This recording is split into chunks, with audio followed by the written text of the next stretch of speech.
বাপি সকালে সকালে ঘুম থেকে উঠেই বলছিল আজকে বাড়ি চলে যাবে, কিন্তু দেখো এতদিন পরে এলো, বাপিকে ছাড়তে ইচ্ছে করে, তাই আমি বললাম দুপুরবেলা দুটো ভাত খেয়ে তারপর যাবে। আর দেখো আমি আজকে বাপির জন্য বানিয়েছিলাম ভাত, ডাল আর সমস্তই, পালং শাক দিয়ে একটু তরকারি, বেগুন শাঁকা, চিংড়ি মাছ, ভেটকি মাছ, ফুলকপি আলুর তরকারি, ইলিশ মাছ, চাটনি আর একটা জিনিস ইলিশ মাছের তেল। এটা তোমরা কেউ খাও কিনা আমি জানি না, কিন্তু আমি খেতে খুব ভালোবাসি। এটাই ছিল আজকের আমাদের লাঞ্চের মেনু। তো চলো আজকের মতো টাটা। বলো বাপি কোনটা ভালো হয়েছে সবথেকে? আমি তো এখান থেকে উঠবো। বলো না। কি 1 নাম্বার 2 নাম্বার 3 নাম্বার বলে তরকারি এই তো ইলিশ মাছ ভালো হয়েছে, চিংড়ি মাছ ভালো হয়েছে।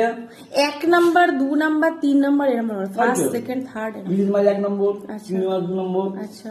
তারপর হচ্ছে শাক, ভেটকি মাছ ভেটকি মাছ 3 নাম্বার, ও 3 নম্বর, তারপরে 4 নাম্বার ফুলকপি আলু।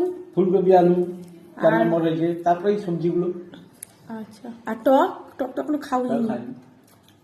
টক না, আমের টক, বাবা, আমের টক তো ভালো হবে।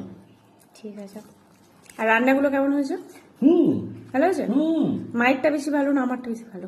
না, তোর মায়ের রান্না আলাদা, আর কিন্তু অনেক প্রুভ হয়ে গেছে, মানে মানে কি বলবো, ডেভেলপ হয়ে গেছে অনেক রান্না। আমার রান্নাটা আগে থেকে আগে ভালো। যেরকম রান্না ছিল এখন অনেক ডেভেলপ হয়ে গেছে। ঠিক আছে, তাই ভালো। এখন প্রত্যেক ঘরে রান্না